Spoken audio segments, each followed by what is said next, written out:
Please subscribe and press the bell icon to get latest updates of নির্ঝরের স্বপ্ন। আপনারা শুনছেন কাহানি।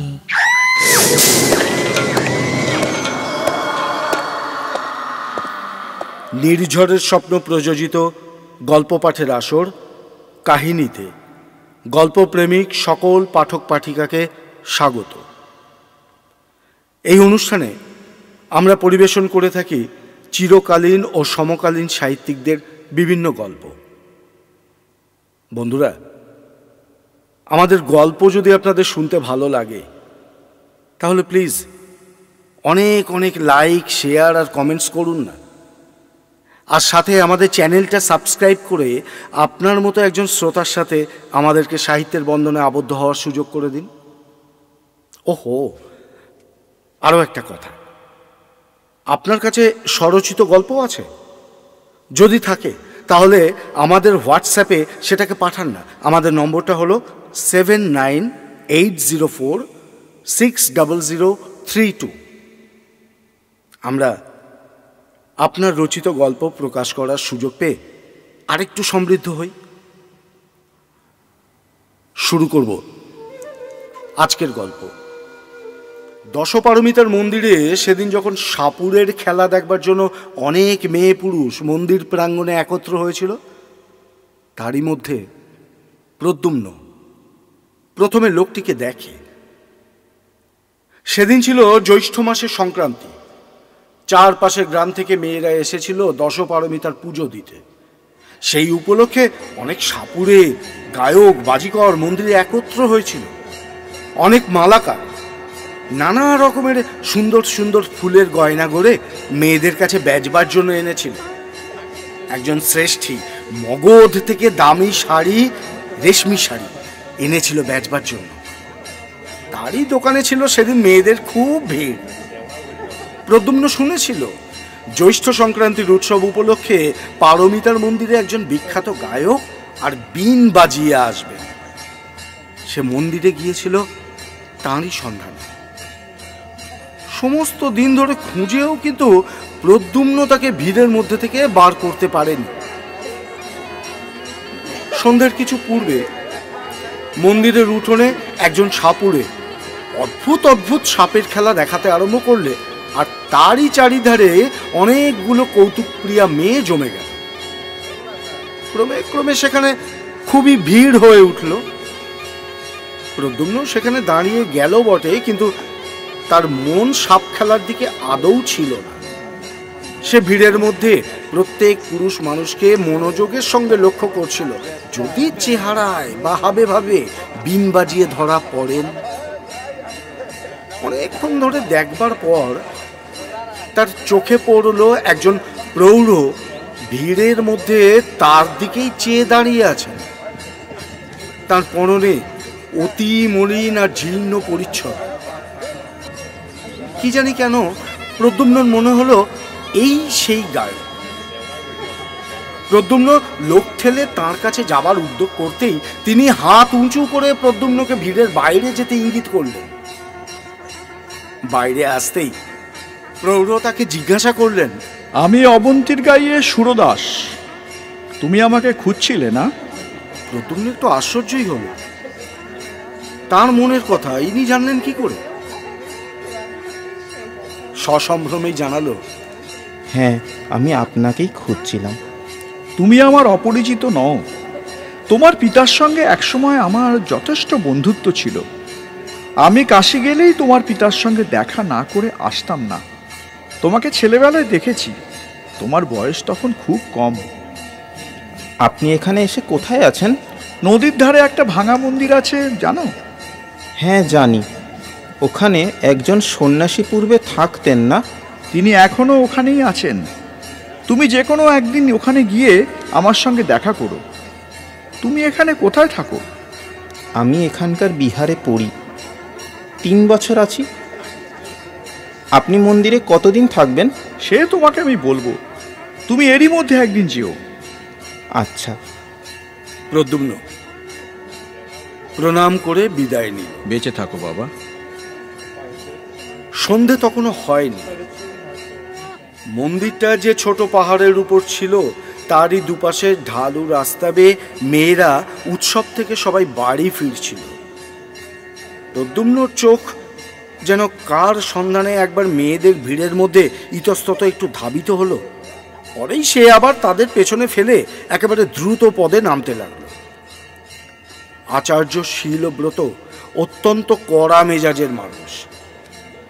একেই তিনি প্রদ্যুম্নের মধ্যে অন্যান্য ছাত্রদের চেয়ে বেশি চঞ্চলতা আর কৌতুকপ্রিয়তা লক্ষ্য করে তাকে একটু বেশি শাসনের মধ্যে রাখতে চেষ্টা করেন। তার উপরে সে রাত করে বিহারে ফিরলে আর রক্ষে থাকবে? বাঁক ফিরতেই বাঁ পাশের পাহাড়ের আড়ালটা সরে গেল। সেদিকটা ছিল খোলা। প্রদ্যুম্ন দেখল দূরে নদীর ধারে মন্দিরটা চূড়া দেখা যাচ্ছে। চূড়ার মাথার উপরকার ছায়াচ্ছন্ন আকাশ বেয়ে ঝাপসা ঝাপসা পাখির দল ডানা মেলে বাসায় ফিরছিল। আরো দূরে একখানা সাদা মেঘের প্রান্ত পশ্চিম দিকের পড়ন্ত রোদে সিঁদুরের মতো রাঙা হয়ে আসছিল। চারিধারে তার শীতজ্জল মেঘের কাঁচুলি হালকা করে টানা। হঠাৎ পিছন থেকে প্রদ্যুম্নের কাপড় ধরে কে ঈষৎ টানল। কে? প্রদ্যুম্ন পিছন ফিরে চাইতেই যে কাপড় ধরে টেনেছিল তার চোখে কৌতুকের বিদ্যুৎ খেলে গেল। সে কিশোরী। তার দোলন চাপা রং আর ছিপছিপে দেহটি বেড়ে, নীল শাড়ি ঘুরিয়ে ঘুরিয়ে পরা, নতুন কেনা একছড়া ফুলের মালা তার খোঁপাটাতে জড়ানো। প্রদ্যুম্ন বিস্ময়ের স্বরে বলে উঠল, কখন তুমি এসছিলে সুনন্দা? আমি তোমাকে এত খুঁজলাম, কই দেখতে পেলাম না তো। প্রথমটা কিশোরীটির মুখ লজ্জায় লাল হয়ে উঠল। তারপরে সে একটু অভিমানের সুরে জানান দিল, আমাকে খুঁজতে যেন এসেছিলে আর কি। যত রাজ্যের সাপুড়ে আর বাজিকরদের মুখের দিকে চেয়ে চেয়ে ঘুরছিলে, সে কি আর আমি দেখিনি? সত্যি বলছি সুনন্দা, তোমাকে খুঁজেছি, নামবার সময় খুঁজেছি, এর আগেও খুঁজেছি। তুমি কাদের সঙ্গে এলে? এমন সময় দেখা গেল একদল মেয়ে পাহাড়ের উপর থেকে সেই পথেই নেমে আসছে। সুনন্দার দিকে চোখ পড়তেই সে তক্ষুনি হঠাৎই প্রদ্যুম্নকে পেছনে ফেলে দ্রুত পদে নামতে লাগল। পিছনেই একদল অপরিচিতা মেয়ে। এই অবস্থায় আর সুনন্দার অনুসরণ করাটা সঙ্গত হবে না ভেবে সে প্রথমটা খানিকক্ষণ চুপ করে দাঁড়িয়ে রইল। তারপর হতাশা মেশানো ক্রোধে ঘাড় উঁচু করে সে সদর্পে লাফিয়ে লাফিয়ে পথ চলতে লাগল। সন্ধ্যের ঈষৎ অন্ধকার কখন মিলিয়ে গিয়েছে। অন্ধকারটাই তরল থেকে তরলতর হতে হতে হঠাৎ কখন জ্যোৎস্নায় পরিণত হয়েছে। অন্যমনস্ক প্রদ্যুম্ন সেটা মোটেই খেয়াল করেনি। যখন তার চমক ভাঙল তখন পূর্ণিমার শুভ্রোজ্জ্বল জ্যোৎস্না পথ ঘাট ধুয়ে দিচ্ছিল। দূর মাঠের গাছপালা জ্যোৎস্নায় ঝাপসা দেখাচ্ছিল। পড়াশুনো তার হয় কি করে? আচার্য পূর্ণবর্ধন ত্রিপিটকের পাঠ অনায়ত্ত দেখে তাকে ভৎসনা করলেই বা কি করা যায়? এরকম রাত্রে যে যুগ যুগের বিরোহীদের মনোবেদনা তার প্রাণের মধ্যে জমে ওঠে, তার অবাধ্য মন যে এই সব পরিপূর্ণ জ্যোৎস্না রাত্রে মহাকঠি বিহারের পাষাণ অলিন্দে মানুষ সুন্দরীদের পেছনে পেছনে ঘুরে বেড়ায়, এর জন্য কি সে দায়ী? দশপারমিতার মন্দিরে সন্ধ্যারতির ঘণ্টার ধ্বনি তখনও মিলিয়ে যায়নি। দূরে নদীর বাঁকের ভাঙা মন্দিরে ক্ষীণ আলোটা জ্বলে উঠল। উৎসব প্রত্যাগত নরনারীর দল জ্যোৎস্না ভরা মাঠের মধ্যে ক্রমে বহু দূরে অদৃশ্য হয়ে গেল। প্রদ্যুম্নের গতি দ্রুত হল। পথের পাশে একটা গাছ। গাছের নিকট যেতেই প্রদ্যুম্নের মনে হলো গাছের আড়ালে কেউ যেন দাঁড়িয়ে আছে। আরেকটু এগিয়ে গাছের পাশে যেতেই তার অত্যন্ত পরিচিত কণ্ঠের হালকা মিষ্টি হাসি ঢেউয়ে থমকে দাঁড়িয়ে পড়ল। দেখল গাছতলায় সুনন্দা দাঁড়িয়ে আছে। গাছের পাতার ফাঁক দিয়ে চিকচিকে জ্যোৎস্নার আলো পড়ে তার সর্বাঙ্গে আলো আধারে জাল বুনেছে। প্রদ্যুম্ন চাইতেই সুনন্দা ঘাড় দুলিয়ে বলে উঠল, আর একটু হলেই বেশ হতো, গাছের তলা দিয়ে চলে যেতে, অথচ আমায় দেখতে পেতে না। না, তার দেখবো কেন? ভারী হয়েছে গাছতলায় লুকিয়ে, আর না দেখতে পেলেই বাকি। আমি তোমার ওপর ভারী রাগ করেছি সুনন্দা, সত্যি বলছি। দোষ করবে নিজে, আবার রাগও করবে নিজে। সেদিন কি কথা বলেছিলে মনে আছে? তা না, যত রাজ্যের সাপুড়ে আর বাজিকর, মাগো ওদের কাছে যাও কি করে? এমন ময়লা কাপড় পরে আমি ওদের ত্রিসীমানায় যাইনি। তুমি বড় মানুষের মেয়ে, তোমার কথাই আলাদা। কিন্তু কথাটা কি ছিল বলছিলে? যাও, আর মিথ্যে ভানে দরকার নেই। কি কথা মনে করে দেখো। সেদিন বললে না? ও, বুঝতে পেরেছি, সেই বাঁশি। ভেবে দেখো বলেছিলে কিনা। আমি দুপুরবেলা থেকে মন্দিরে এসে বসে আছি, আর তুমি এলে কত বেলা করে। তার উপর যাও। আচ্ছা সুনন্দা, যদি তুমি আমায় দেখতেই পেয়েছিলে তো ডাকলে না কেন? আমি কি একা ছিলাম? দুপুরবেলায় আমি একা এসেছিলাম বটে, কিন্তু তখন তো আর তুমি আসনি। তারপর আমাদের গায়ের মেয়েরা সব চলে এলো, কি করে ডাকবো বলো? আচ্ছা, ধরে নিলাম আমারই দোষ। তবে তুমি যে বারবার সাপুড়ে আর বাজিকরদের কথা বলছো, সাপুড়ে আর বাজিকরদের আমি খুঁজিনি।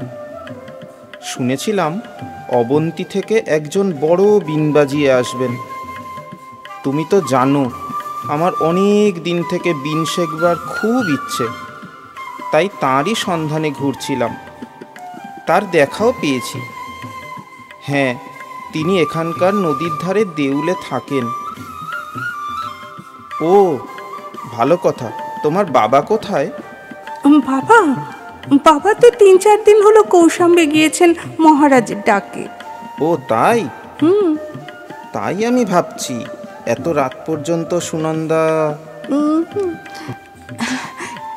চুপ চুপ, তোমার কি এতটুকু কাণ্ডজ্ঞান নেই? এখনই যে সব আরতি দেখে লোক ফিরবে। এবার কিন্তু তোমার বাবা এলে বলে দেব। দিও বলে, এমনি আমি মন্দিরে আরতি পর্যন্ত থাকি, সেটা তিনি জানেন।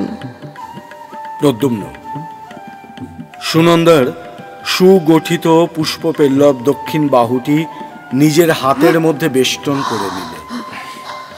তারপর বললে, আচ্ছা থাক, বলে দেব না। ঠিক তো? হ্যাঁ, চলো সুনন্দা, চলো, তোমায় বাঁশি শোনাই। আমার সঙ্গেই আছে।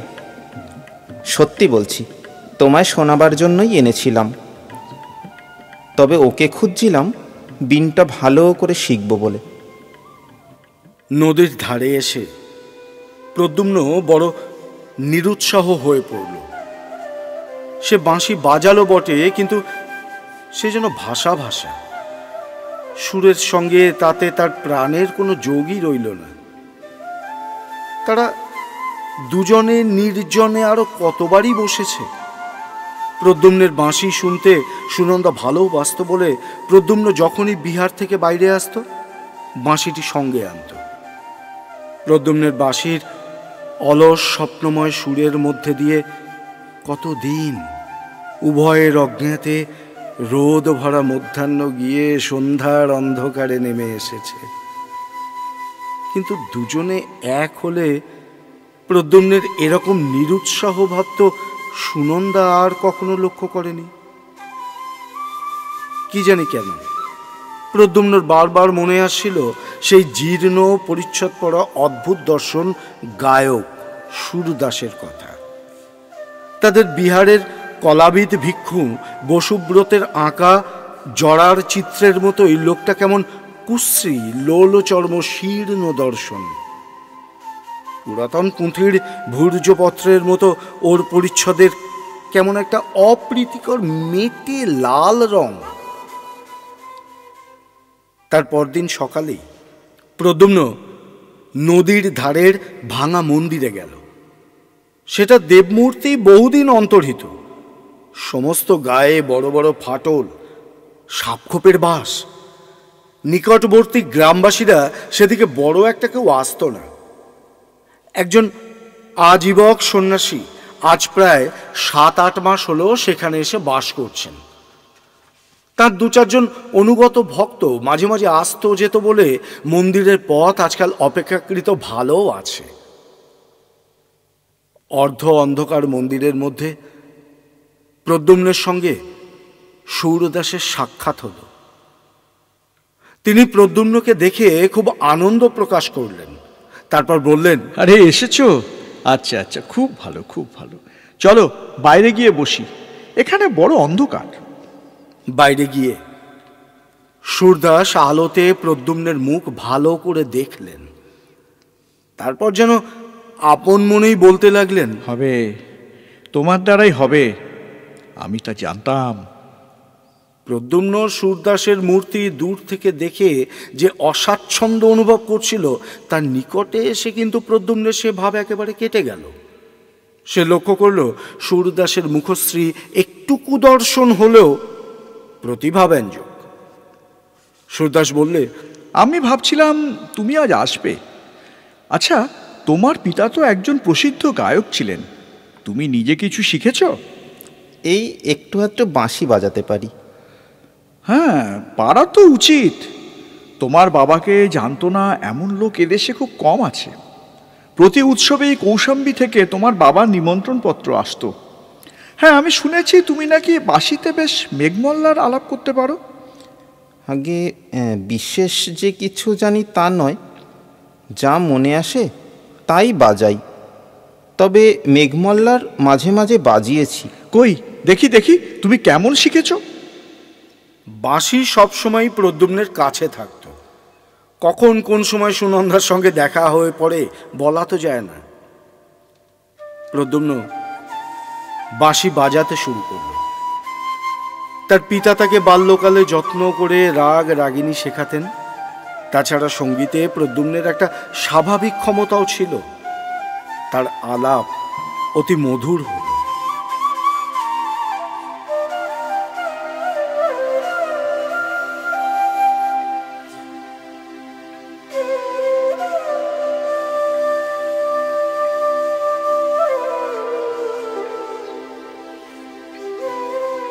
সূরদাস বোধহয় এতটাও আশা করেননি।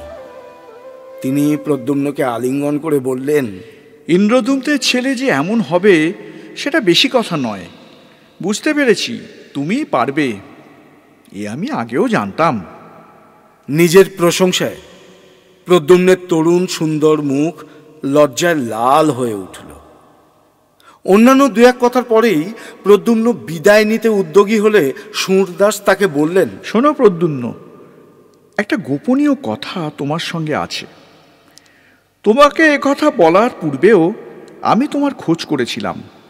তোমাকে পেয়ে খুব ভালোই হয়েছে, কথাটা তোমাকে বলি। কিন্তু তার আগে তোমাকে একটা প্রতিজ্ঞা করতে হবে যে এ কথা তুমি কারুর কাছে প্রকাশ করবে না। প্রদ্যুম্ন অত্যন্ত বিস্মিত হল। এই প্রৌঢ়ের সঙ্গে তার মোটে একদিনের আলাপ, এমন কি গোপনীয় কথা ইনি তাকে বলবেন? সে বলল, কি কথা না শুনে আমি কি করে? তুমি ভেবো না, কোনো অনিষ্টজনক ব্যাপার হলে আমি তোমাকে বলতাম না। কি কথা জানবার জন্য প্রদ্যুম্নের অত্যন্ত কৌতূহল হল। সে প্রতিজ্ঞা করল সূরদাসের কথা কারো কাছে প্রকাশ করবে না। সূরদাস গলার স্বর নামিয়ে বলতে লাগলেন, নদীর ওই বড় বাঁকে যে ঢিবিটা আছে জানো, তার সামনেই বড় মাঠ। ওই ঢিবিটায় বহু প্রাচীনকালে সরস্বতী দেবীর মন্দির ছিল। শুনেছি এদেশের যত বড় বড় গায়ক ছিলেন শিক্ষা শেষ করে সকলেই আগে ওই মন্দিরে এসে দেবীর পুজো দিয়ে তুষ্ট না করে ব্যবসা আরম্ভ করতেন না। সে অনেক দিন আগের কথা। তারপর মন্দির ভেঙে চুরে ওই দাঁড়িয়েছে। ওই ঢিবিতে বসে আষাঢ়ী পূর্ণিমার রাতে মেঘমল্লার নিখুঁতভাবে আলাপ করলে সরস্বতী দেবী স্বয়ং গায়কের কাছে আবির্ভূতা হন। এ সংবাদ এদেশে কেউ জানে না। আষাঢ়, শ্রাবণ, ভাদ্র এই 3 মাসে 3 পূর্ণিমায় প্রতিবার তাকে আনতে পারা যায়। তার বরে গায়ক সঙ্গীতে সিদ্ধ হয়। তার বরে সঙ্গীত সংক্রান্ত কোনো বিষয় তখন গায়কের কাছে অজ্ঞাত থাকে না। তবে একটা কথা আছে, যে গায়ক বর প্রার্থনা করবে সে অবিবাহিত হওয়া চাই। তা আমি বলছিলাম, সামনের পূর্ণিমায় তুমি আর আমি এই বিষয়টা চেষ্টা করে দেখব। তুমি কি বলো? সুরদাসের কথা শুনে প্রদ্যুম্ন অবাক হয়ে গেল। তা কি করে হয়? আচার্য বসুব্রত কলাবিদ্যা সম্বন্ধে উপদেশ দিতে দিতে অনেকবারই বলেছেন, কলার অধিষ্ঠাত্রী দেবী সরস্বতীর যে মূর্তি হিন্দুরা কল্পনা করেন সেটা নিছক কল্পনাই, তার সঙ্গে বাস্তবের কোনো সম্পর্ক নেই। সত্য সত্য তাঁকে দেখতে পাওয়া যায়, এ কি সম্ভব? প্রদ্যুম্ন চুপ করে রইল। সুরদাস একটু ব্যগ্রভাবে জিজ্ঞাসা করলেন, এতে কি তোমার অমত আছে? সেজন্যে না, কিন্তু আমি ভাবছিলাম এটা কি করে সম্ভব। সে বিষয়ে তুমি নিশ্চিন্ত থাকো। এর সত্যতা তুমি নিজের চোখে দেখো। তোমার অমত না থাকলে আমি সামনের পূর্ণিমায় সব ব্যবস্থা করে রাখি।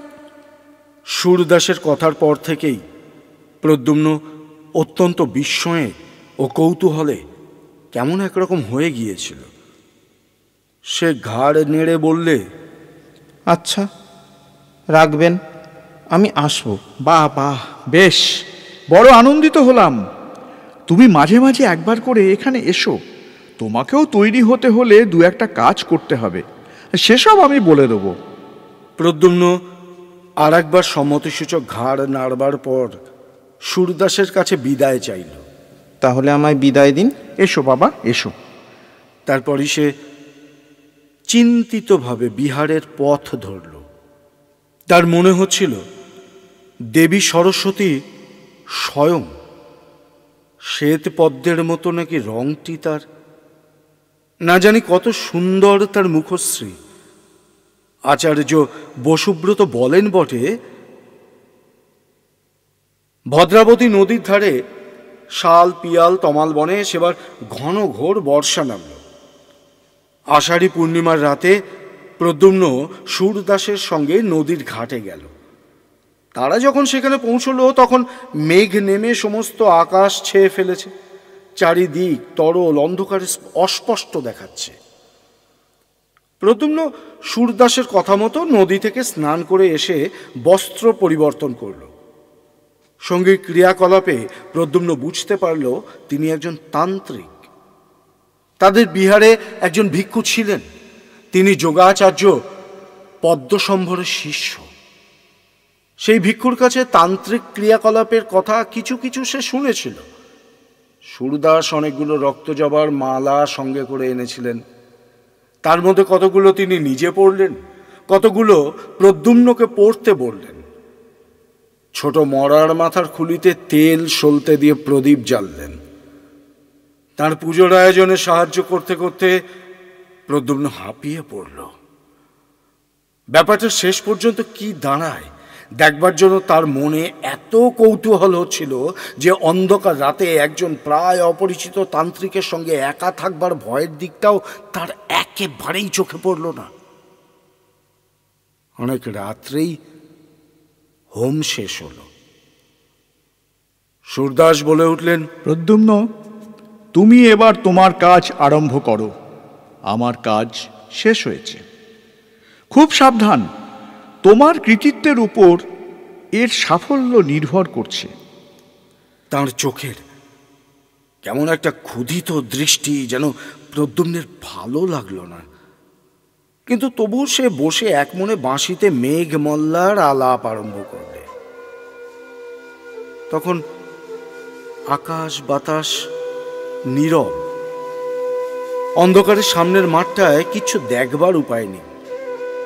শালবনের ডালপালায় বাতাস লেগে একরকম অস্পষ্ট শব্দ হচ্ছে। বড় মাঠের পাড়ে শালবনের কাছে দিকচক্রবালের ধারে নৈশ প্রকৃতি পৃথিবীর বুকের অন্ধকার পুষ্পসজ্জায় তার অঞ্চল বিছিয়েছে। শুধু বিশ্রাম ছিল না, ভদ্রাবতী। সে কোন অনন্তের সঙ্গে নিজেকে মিশিয়ে দেবার আকুল আগ্রহে এক টানা বয়ে চলেছে।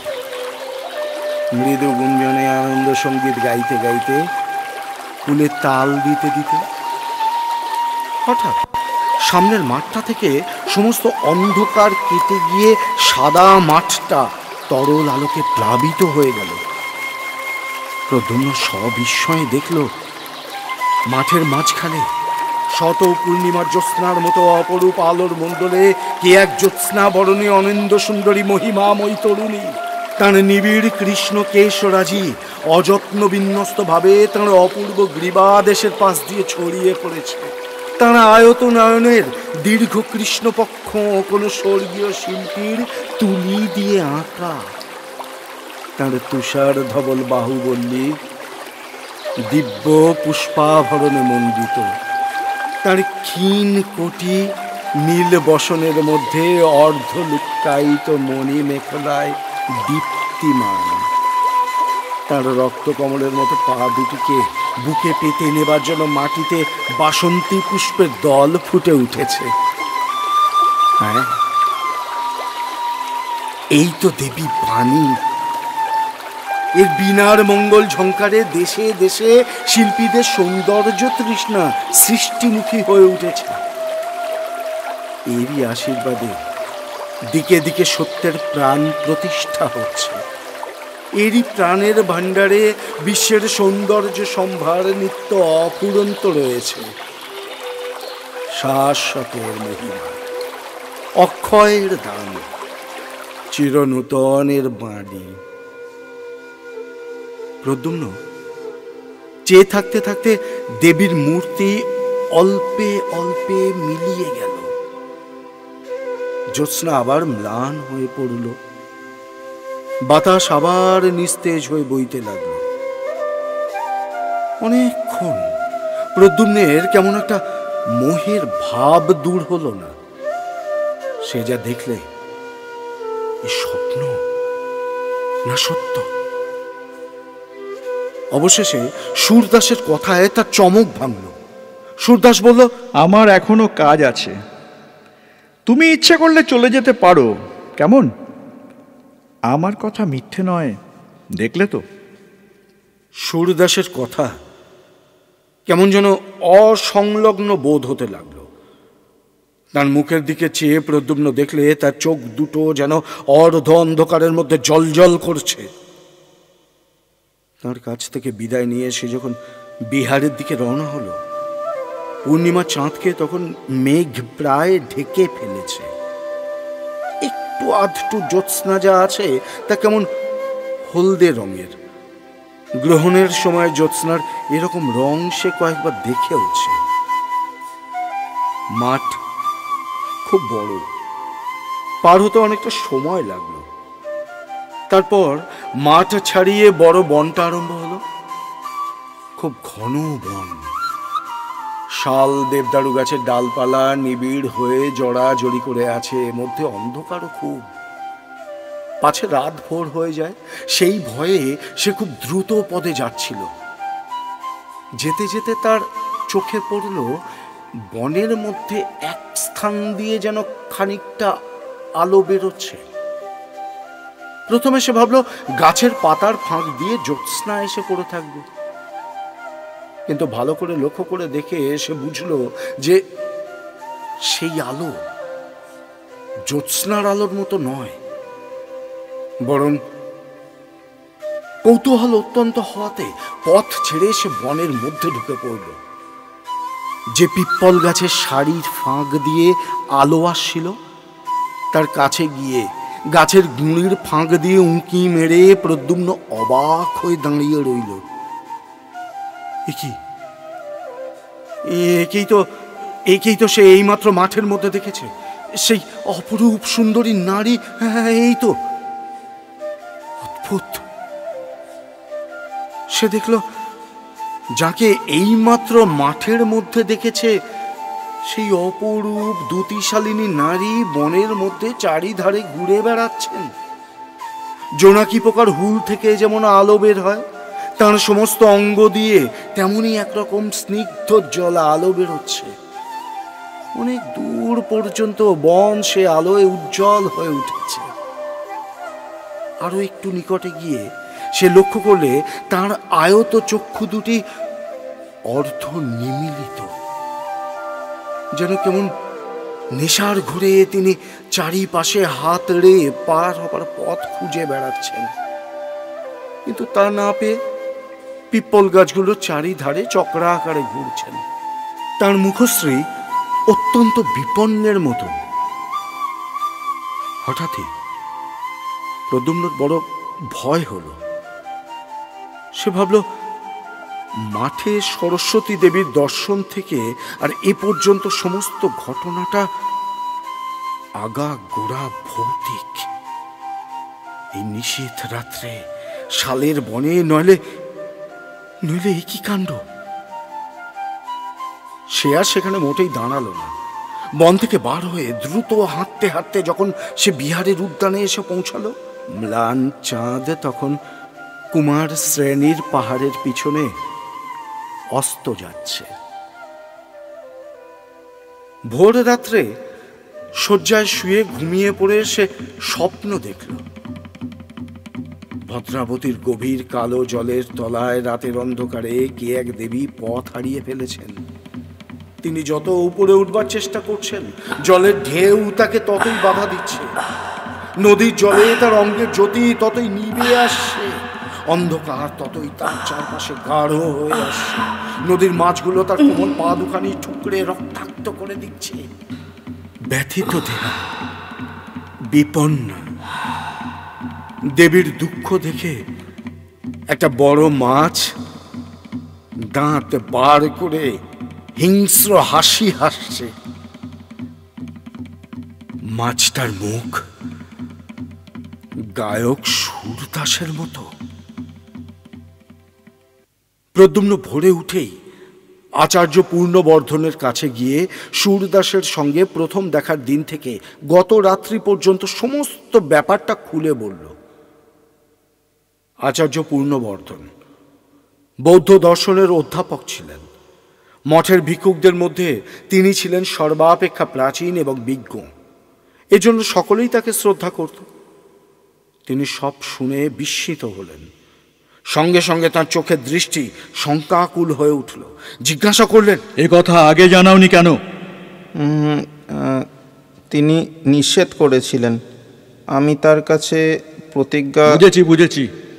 তবে এখন বলতে এসেছো কেন? এখন আমার মনে হচ্ছে আমি কার যেন কি অনিষ্ট করেছি। এইরকম একটা কিছু ঘটবে তা আমি জানতাম। পদ্মসম্ভর আর তার কতকগুলো কাণ্ডজ্ঞানহীন তান্ত্রিক শিষ্য দেশের ধর্মকর্ম লোপ করতে বসেছে। স্বার্থসিদ্ধির জন্য এরা না করতে পারে এমন কোনো কাজই নেই। আর আমি বেশ দেখছি প্রদ্যুম্ন, তোমার এই অবাধ্যতা, অযথা কৌতুকপ্রিয়তাই তোমার সর্বনাশের মূল হবে। তুমি কাল রাত্রে অত্যন্ত অন্যায় কাজ করেছ। তুমি দেবী সরস্বতীকে বন্দিনী করার সহায়তা করেছ। এবার প্রদ্যুম্নের বিস্মিত হবার পালা। তার মুখ দিয়ে কোনো কথা বার হলো না। পূর্ণবর্ধন বললেন, এই সব কুসংসর্গ থেকে দূরে রাখার জন্যেই আমি বিহারের কোনো ছাত্রকে বিহারের বাইরে যাবার অনুমতি দিইনি। কিন্তু যাক, তুমি ছেলে মানুষ, তোমারই বা দোষ কি? আচ্ছা, এই সুরদাসকে দেখতে কিরকম বলো দেখি? প্রদ্যুম্ন সুরদাসের আকৃতি বর্ণনা করল। পূর্ণবর্ধন বললেন, আমি জানি তুমি যাকে সুরদাস বলছো তার নাম সুরদাস নয়, বা তার বাড়ি অবন্তীতেও নয়। সে হচ্ছে প্রসিদ্ধ কাপালিক গুণাঢ্য।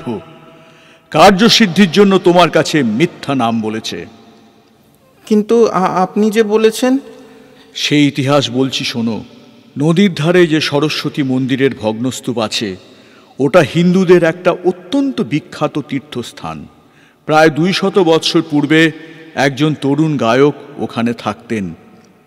তখন মন্দিরের খুব সমৃদ্ধির অবস্থা ছিল না, কিন্তু প্রবাদ এই যে সে গায়কটি মেঘমল্লারের এমন সিদ্ধ ছিল যে আষাঢ়ী পূর্ণিমার রাতে তার আলাপে মুগ্ধা হয়ে দেবী সরস্বতী স্বয়ং তার কাছে আবির্ভূতা হতেন। সেই থেকে ওই মন্দির এক প্রসিদ্ধ তীর্থস্থান হয়ে ওঠে। সে গায়ক মারা যাওয়ার পরেও কিন্তু পূর্ণিমার রাতে সিদ্ধ গায়ক মল্লার আলাপ করলেই দেবী যেন কোন টানে তার কাছে এসে পড়েন। এই গুণাঢ্য একবার অবন্তীর প্রসিদ্ধ গায়ক সুরদাসের সঙ্গে ওই ঢিবিতে উপস্থিত ছিল। সুরদাস মেঘমল্লার সিদ্ধ ছিলেন।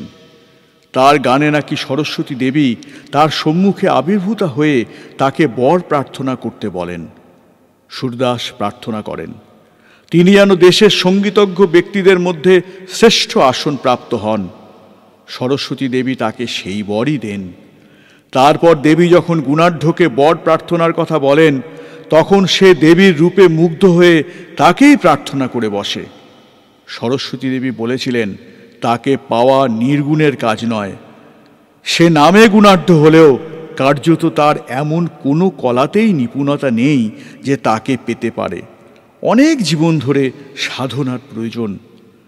সরস্বতী দেবী অন্তর্হিত হওয়ার পর মূর্খ গুণাঢ্যের মোহ আরও বেড়ে যায়, আর সেই সঙ্গে সঙ্গে দেবীর উপর তার অত্যন্ত রাগ হয়। সে তন্ত্রোক্ত মন্ত্র বলে দেবীকে বন্দিনী করার উপযুক্ত তান্ত্রিক গুরু খুঁজতে থাকে। আমি জানি সে এক সন্ন্যাসীর কাছে তন্ত্রশাস্ত্রে উপদেশ নিত। সন্ন্যাসী কিছুদিন পরে তার তন্ত্র সাধনার হীন উদ্দেশ্য বুঝতে পেরে তাকে দূর করে দেন। এসব কথা এদেশের সকল প্রাচীন লোকই জানেন। আমি অনেক দিন তারপর গুণাঢ্যের আর কোনো সংবাদ জানতাম না। ভেবেছিলাম সে দেশ থেকে চলে গিয়েছে, কিন্তু এখন তোমার কথা শুনে আমার মনে হচ্ছে কাল রাতে সে কৃতকার্য হয়েছে বোধ হয়। এতদিন ওই উদ্দেশ্যেই সে কোথাও তন্ত্র সাধনা করছিল। যাক, তুমি এখনই গিয়ে সন্ধান করো মন্দিরে সে আছে কিনা, থাকে যদি আমায় সংবাদ দিও। প্রদ্যুম্ন সেখানে আর এক মুহূর্তও দাঁড়ালো না। সে ছুটে গিয়ে বিহারের উদ্যানে পড়ল। তখন রোদ বেশ ফুটে উঠেছে। যেতে যেতে সে দেখল উদ্যানের এক প্রান্তে একটা বড় আম গাছের ছায়ায় চিত্রকর ভিক্ষু বসুব্রত হরিণ চর্মের আসনে বসে বোধহয় কি আঁকছেন, কিন্তু তাঁর মুখে অতৃপ্তি আর অসাফল্যের একটা চিহ্ন আঁকা। প্রদ্যুম্ন যা ভেবেছিল তাই ঘটল। মন্দিরে গিয়ে সে দেখল সেখানে কেউ নেই। গুণাঢ্য তো নেই, সেই আজীবক সন্ন্যাসী পর্যন্ত নেই।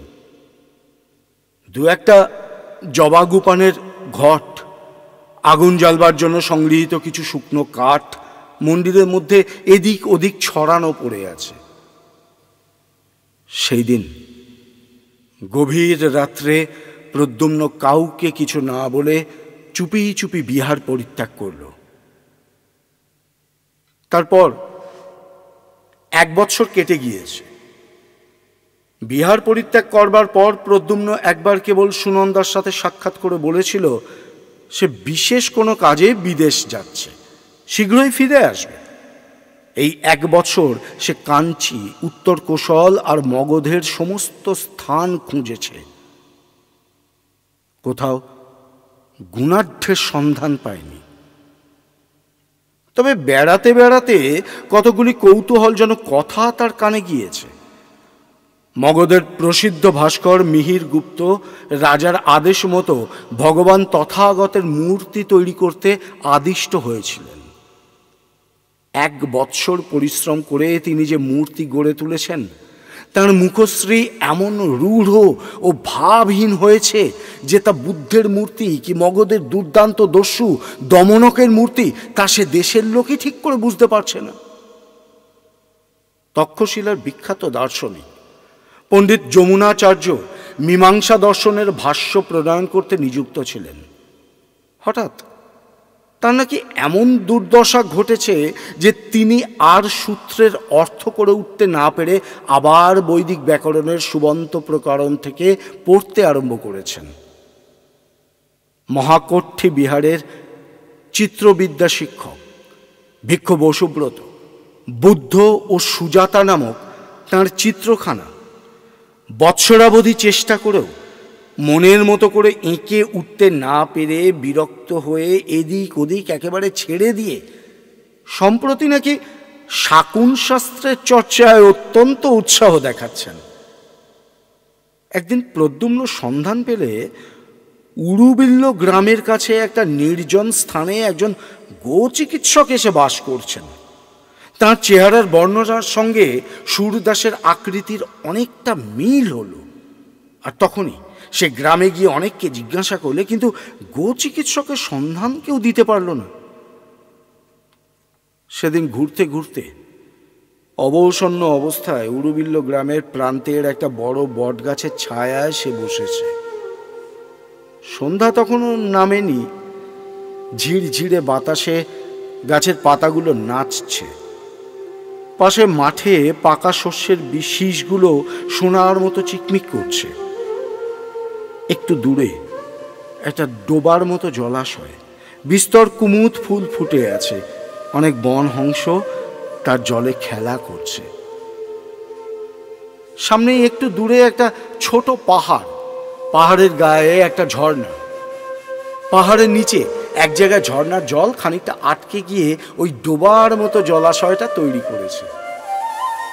প্রদ্যুম্নের হঠাৎ চোখ পড়ল, পাহাড়ের গা বেয়ে ধাপে ধাপে ঘট কক্ষে এক স্ত্রীলোক নেমে আসছেন। দেখে তার মনে কেমন সন্দেহ হওয়াতে সে একটু এগিয়ে গেল। ডোবার একদিকের উঁচু পাড়ে গিয়ে দেখেই তার মাথাটা যেন ঘুরে উঠল। এই তো তিনি, ভদ্রাবতীর তীরে শালবনে ইনি তো পথ হারিয়ে ঘুরছিলেন। মাঠের মধ্যে জ্যোৎস্না রাতে একেই তো দেখেছিল।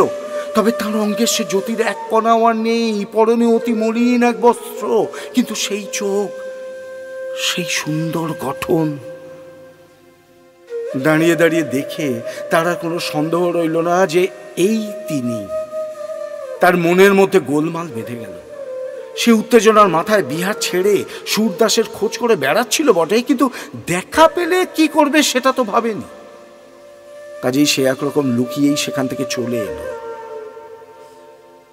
রোজ রোজ সন্ধ্যায় প্রদ্যুম্ন এসে বট গাছটার তলায় বসে। রোজ সন্ধ্যার আগে দেবী পাহাড়ের গায়ের পথ বেয়ে নেমে আসেন, আবার সন্ধ্যার সময় ঘট কক্ষে ধাপে ধাপে উঠে চলে যান। রোজ বসে বসে দেখে। এরকম ভাবে কিছুদিন কেটে গেল। একদিন প্রদ্যুম্ন মাঠের গাছতলায় চুপ করে বসে আছে। সেই সময় দেবী জলাশয়ে নামলেন। সেও কি ভেবে ডোবার এদিকের পাড়ের দিকে দাঁড়ালো। দেখলে দেবী ঘট নামিয়ে রেখে কুমুদ ফুল সংগ্রহে বড়ই ব্যস্ত। একটা বড় ফুল জলাশয়ের এপারের দিকে এগিয়ে বেশি জলে ফুটেছিল। তিনি সেটা সংগ্রহের জন্য খানিকটা বৃথা চেষ্টা করবার পর চোখ তুলে অপর পারে প্রদ্যুম্নকে দেখতে পেয়ে হঠাৎ একটু অপ্রতিভের হাসি হাসলেন। তারপর হাসি মুখে তার দিকে চেয়ে বললেন, ফুলটা আমায় তুলে দেবে? দি, যদি আপনি এক কাজ করেন। কি বলো? আমায় কিছু খেতে দেবেন? হ্যাঁ। আমি সমস্ত দিন কিছু খাইনি। আরে, তা এতক্ষণ বলনি কেন? ঠিক আছে, তুমি এপারে এসো। থাকে ও ফুল আমি চাই নে। প্রদ্যুম্ন জলে নেমে ফুলটা সংগ্রহ করে ওপারে গেল। দেবী বললেন, তুমি মাঠের মাঝের এই বড় গাছটার তলায় রোজ বসে থাকো না? প্রদ্যুম্ন তাঁর হাতে ফুলটা দিয়ে বলল, হ্যাঁ, আমিও দেখি আপনি সন্ধ্যার সময় রোজই জল নিতে আসেন। ওই পাহাড়ের উপরেই আমাদের ঘর। এসো এসো আমার সঙ্গে, তোমায় খেতে দিয়ে গে। হঠাৎ দেবী কেমন এক প্রকার বিহ্বল চোখে চারিদিকে চাইলেন। তারপর পাহাড়ের গায়ে কাটা ধাপ বেয়ে উঠতে লাগলেন, আর প্রদ্যুম্ন পেছনে পেছনে। পাহাড়ের উপর উঠে গিয়ে একটু দূরে বুনো বাঁশঝাড়ের আড়ালে বেশ পরিষ্কার পরিচ্ছন্ন একটা ছোট্ট কুটির। দেবী বন্ধ দুয়ার খুলে ঘরের মধ্যে গিয়ে প্রদ্যুম্নকে বললেন, এসো। প্রদ্যুম্ন দেখলে কুটিরে আর কেউ নেই। জিজ্ঞাসা করলো, আপনি কি এখানে একাই থাকেন? না, এক সন্ন্যাসী আমায় এখানে সঙ্গে করে এনেছেন। তিনি কি করেন জানি নে, কিন্তু মাঝে মাঝে এখান থেকে চলে যান। 5-6 দিন পরে আসেন। তুমি এই যে এখানে এখানে একটু বসো। দেবী মাটির ঘর পূর্ণ করে তাকে জবাগু পান করতে দিলেন। স্বাদ অমৃতের মতো। এমন সুস্বাদু জবাগু সে পূর্বে কখনো পান করেনি। প্রদ্যুম্নর মনে হলো, যদি আচার্য পূর্ণবর্ধনের কথা সত্য হয়, আর যদি সে স্বচক্ষে যা দেখেছে তা ইন্দ্রজাল না হয়, তবে এই তো দেবী সরস্বতী তার সামনে। তার জানবার অতি কৌতূহল হলো, ইনি নিজের সম্বন্ধে কি বলেন। প্রদ্যুম্ন জিজ্ঞাসা করল, আপনারা এর আগে কোথায় ছিলেন? আপনার দেশ কোথায়? দেবী কাঠের এক বড় পাত্রে সযত্নে স্যুপ ও অন্ন পরিবেশনে ব্যস্ত ছিলেন। প্রশ্ন শুনে বিস্ময়পূর্ণ দৃষ্টিতে তিনি প্রদ্যুম্নের দিকে চেয়ে বললেন, আমার কথা বলছো? আমার দেশ কোথায় জানি নে। আমি নাকি বিদিশার পথের ধারে এক ভাঙা মন্দিরে অচেতন অবস্থায় পড়েছিলাম। ওই সন্ন্যাসী আমায় এখানে উঠিয়ে এনেছেন। সেই থেকে এখানেই আছি। তার আগে কোথায় ছিলাম তা আমার মনেই পড়ে না।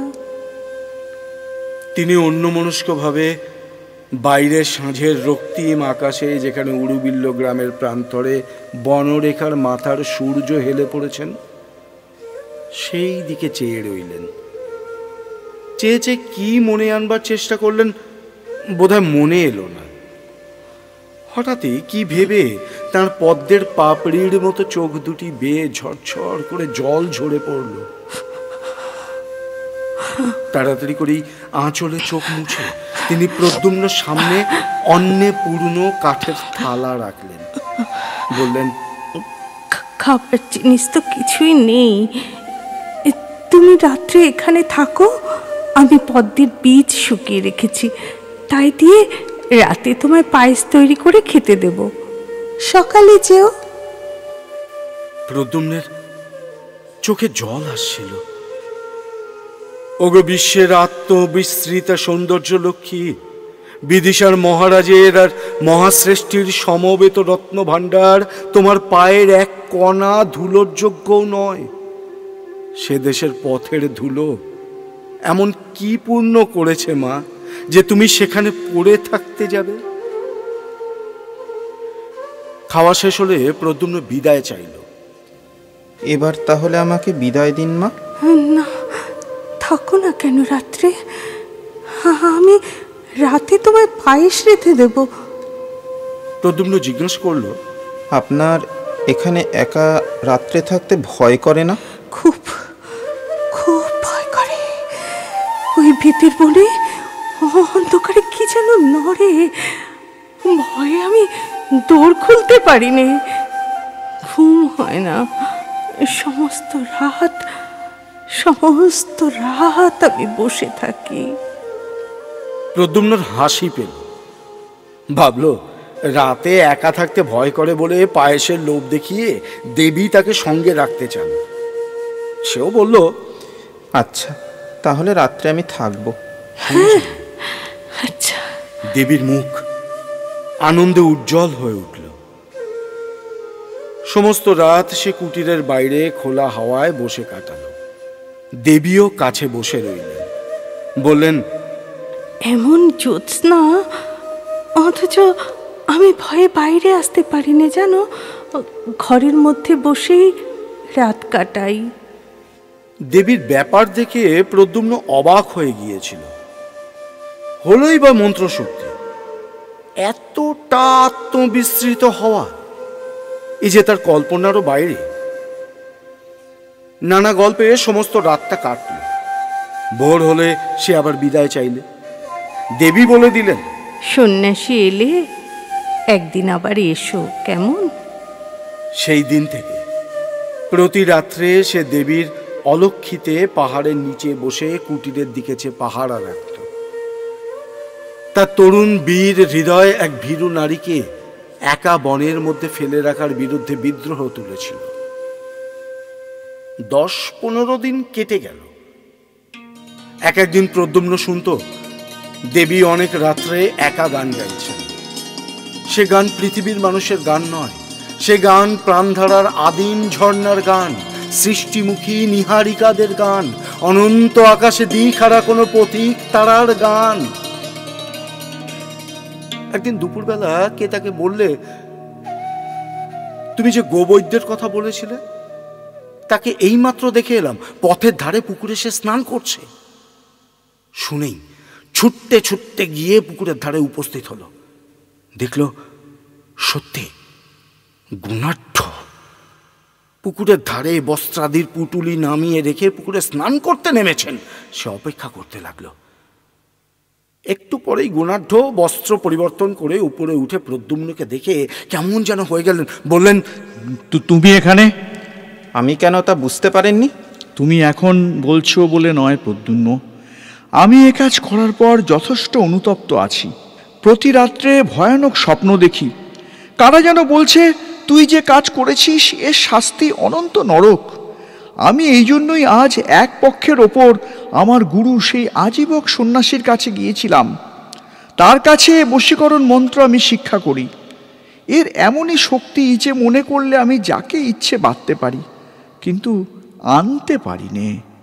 মন্ত্রের বন্ধন শক্তি থাকলেও আকর্ষণী শক্তি নেই। এই জন্যে আমি তোমাকে সঙ্গে নিয়েছিলুম। আমি নিজের সঙ্গীতের কিছুই জানি না যে তা নয়, কিন্তু আমি জানতুম যে তুমি মেঘমল্লারে সিদ্ধ। তোমার গানে দেবী ওখানে আসবেনি, এলে তারপর মন্ত্রে বাঁধব। এর আগে আমার বিশ্বাসই ছিল না যে এমন একটা ব্যাপার হওয়া সম্ভব। অনেকটা মন্ত্রের গুণ পরীক্ষা করার কৌতূহলেই আমি এ কাজ করি। তাহলে এখন আমার গুরুর কাছ থেকেই আসছি।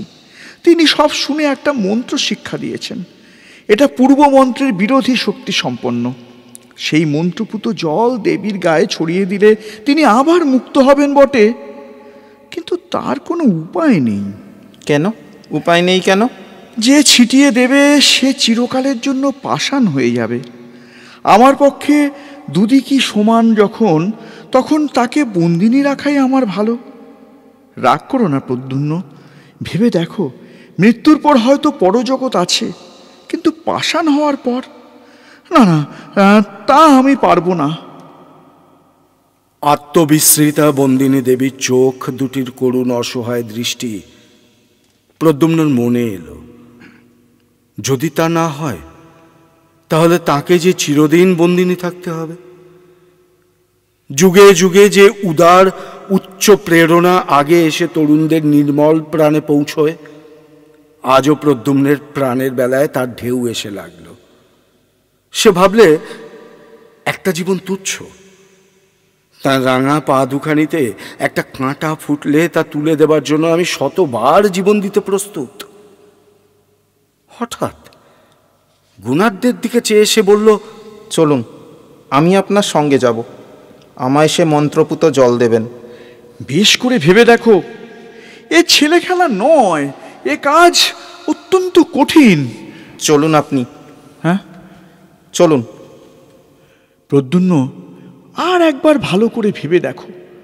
কোনো মিথ্যা আশায় ভুলো না। এ থেকে তোমায় উদ্ধার করবার ক্ষমতা কারুর হবে না, দেবীরও না। মন্ত্র বলে তোমার প্রাণ শক্তি চিরকালের জন্য জড়ো হয়ে যাবে।